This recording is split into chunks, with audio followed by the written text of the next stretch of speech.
तीन नए आपराधिक कानून जो पूरे देश में लागू कर दिए गए हैं, इसमें क्या नया है, क्या खास है और किस प्रकार ये न्याय प्रक्रिया को बेहतर और बहुत ही आसान बनाएगा। आइए जानते हैं इस वीडियो के माध्यम से। तो सबसे पहले हम लोग नए तीन आपराधिक कानून के बारे में जानते हैं। ये तीनों नए कानून को 21 दिसंबर 2023 में संसद से मंजूरी मिली थी और 25 दिसंबर जो 2023 को राष्ट्रपति ने इसे मंजूरी दे दी थी।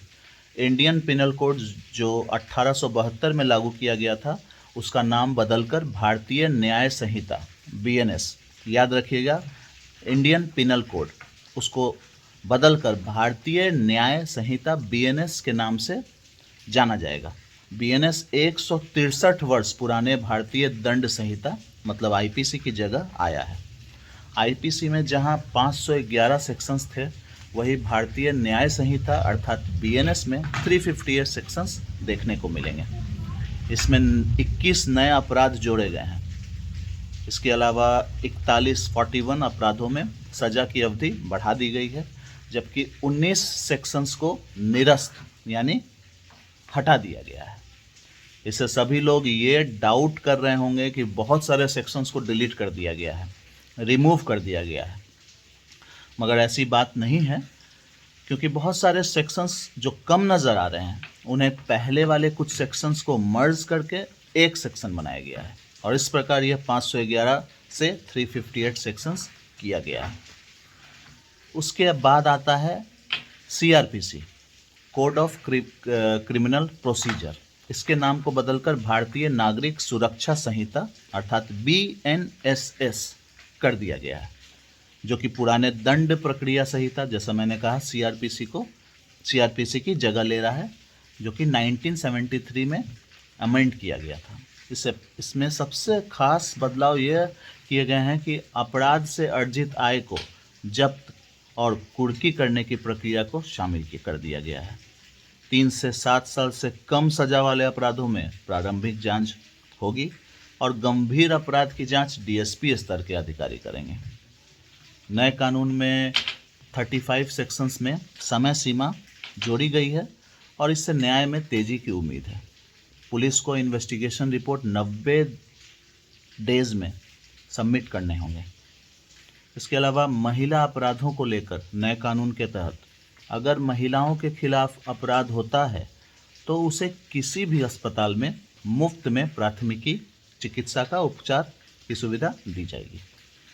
अब जो सेक्शन 106 में हिट एंड रन केस का बनाया गया था, उसमें 10 साल की सज़ा का प्रावधान किया गया है, लेकिन अगर एक्सीडेंट करने वाला व्यक्ति घायल को अस्पताल पहुंचा देता है तो उसकी सज़ा कम की जा सकती है। एक नए तरह के ऑफेंस के पनिशमेंट को शामिल किया गया है, उसका नाम है कम्युनिटी सर्विस। ये एक प्रकार का नया पनिशमेंट फॉर ऑफेंस है।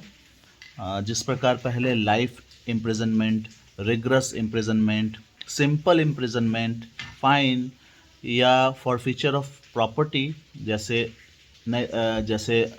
कुछ अलग प्रकार के पनिशमेंट थे, ठीक वैसे ही एक नया प्रकार का पनिशमेंट अब इस नए कानून में ऐड किया गया है।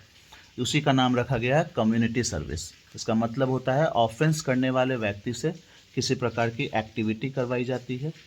जैसे पुणे में पोर्श गाड़ी के केस को आपने सुना ही होगा, उसमें जो एक्यूज्ड था लड़का, उसे बोला गया था कि ट्रैफिक हवलदार के साथ काम करना है।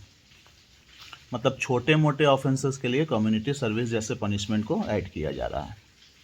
इसके बाद भारतीय न्याय संहिता के सेक्शन 103 में मॉब लिंचिंग जैसे ऑफेंस को ऐड किया गया है।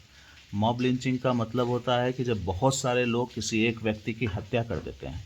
इस प्रकार मॉब लिंचिंग के लिए एक सेपरेट न्यू ऑफेंस देखने को मिलने वाला है।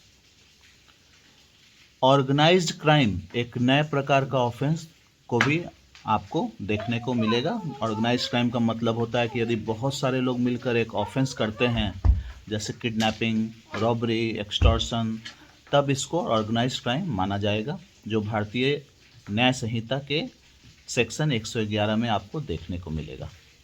इसके अलावा इकोनॉमिक क्राइम्स या फिनेंशियल क्राइम्स की भी एक कैटेगरी अलग से बनाई गई है।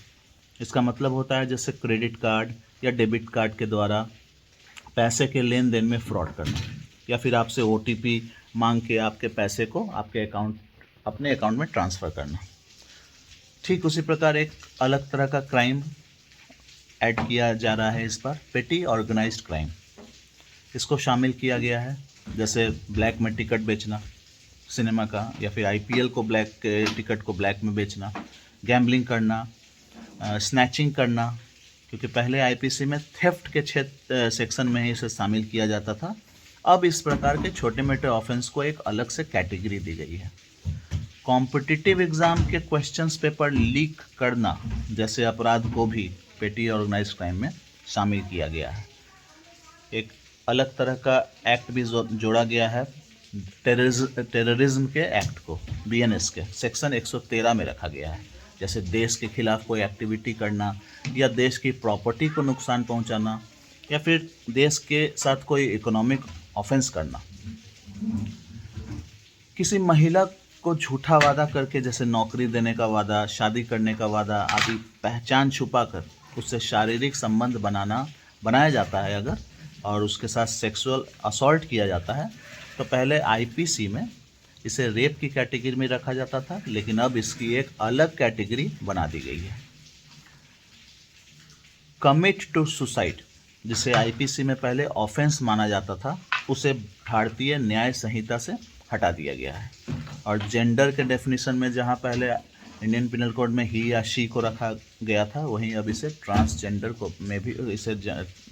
को भी शामिल किया गया है।